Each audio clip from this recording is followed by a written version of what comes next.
l'idée originale m'est venue il y a maintenant plus d'1 an, même un peu plus, parce que quand j'avais vu Mesparo pour la première fois en 2011, j'avais été vraiment saisi par la poésie de sa musique et par les possibilités qu'elle offrait à des croisements avec des musiques que j'aime particulièrement, qui sont les musiques anciennes et les musiques dites contemporaines.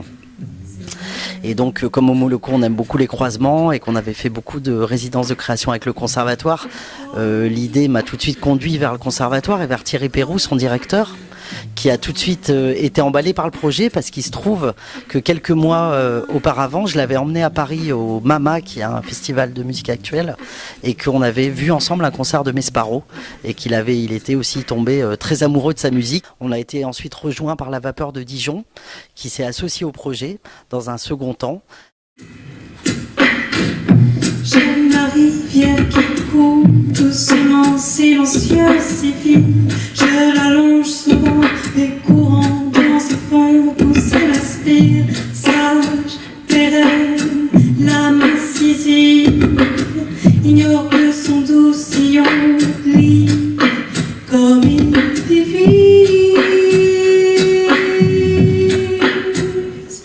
C'est un combat très fort d'expliquer que la musique est à la fois une et plurielle, et que il faut absolument qu'elle fédère les hommes et les femmes, et autour de valeurs partagées, d'émotions partagées.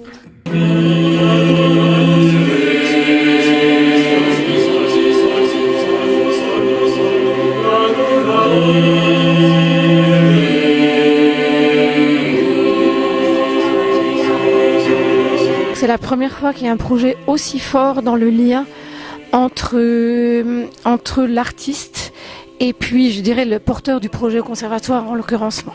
Mes impressions au fil des répétitions, c'est qu'il y a quelque chose qui commence à fonctionner de plus en plus, aussi bien dans les polyphonies dites savantes que dans les chansons avec Marion.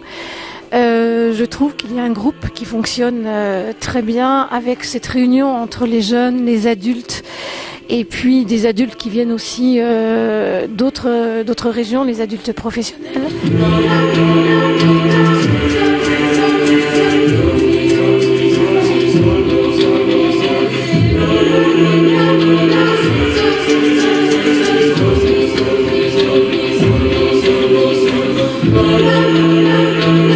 Parce qu'il faut quand même driver tout le monde avec des emplacements différents, beaucoup de choses, beaucoup d'informations à donner, tant au niveau de la musique qu'au niveau du sens à donner, du déplacement, de savoir pourquoi on fait telle chose.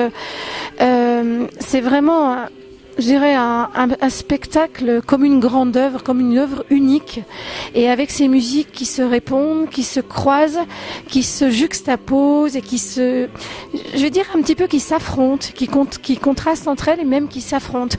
Donc il y a vraiment tout ça à mettre en place et à donner du sens. La place de chacun est très très importante. Qu'est-ce que c'est que le beatbox? C'est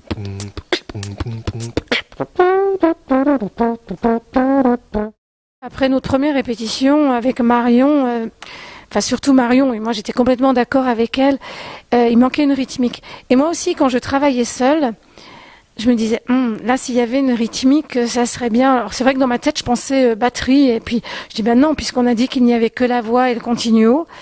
Et après, quand Marion a redit, est-ce qu'on peut pas avoir un beatboxer, j'ai dit, ok, c'est vraiment super. Et du coup, le projet, je dirais, il a pris toute sa teneur, toute sa valeur avec l'apport de Tico.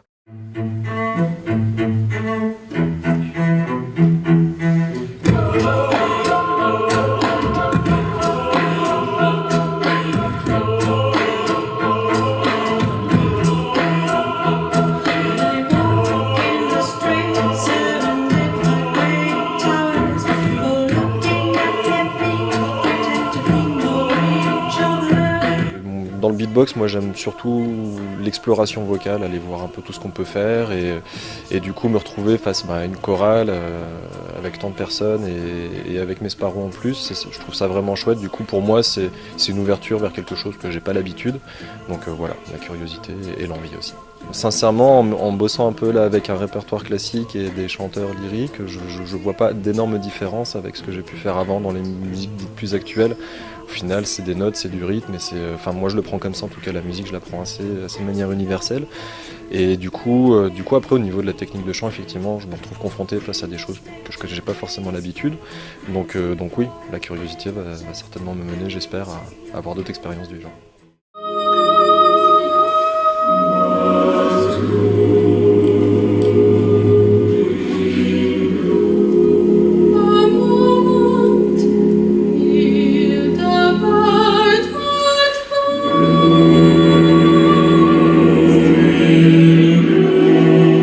Directeur de conservatoire.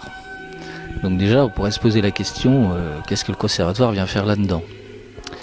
Alors moi, j'aurais envie de dire ceci. Il y a des moments où il y a des élèves, où il y a des profs, où il y a des enfants, des jeunes, des ados, des adultes, des moments où il y a des amateurs, où il y a des professionnels.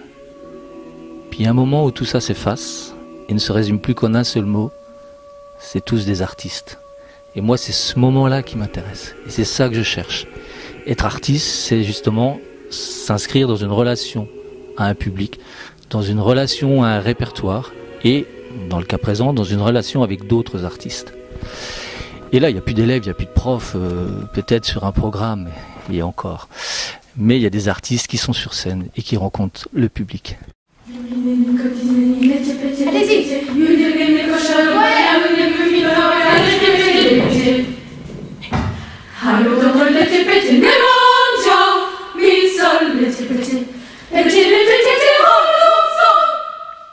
Nous faisons partie du chœur. On accompagne Mesparo dans le chœur, ce qu'elle fait d'habitude en polyphonie seule avec sa pédale. Nous, en fait, on va le faire. Habituellement, on fait plutôt du répertoire classique.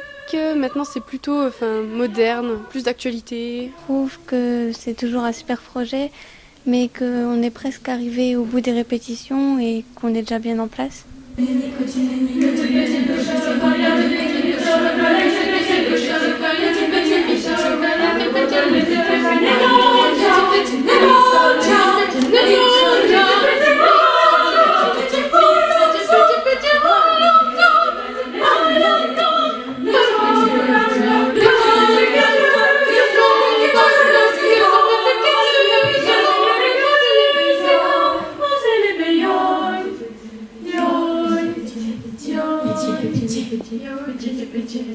Petit.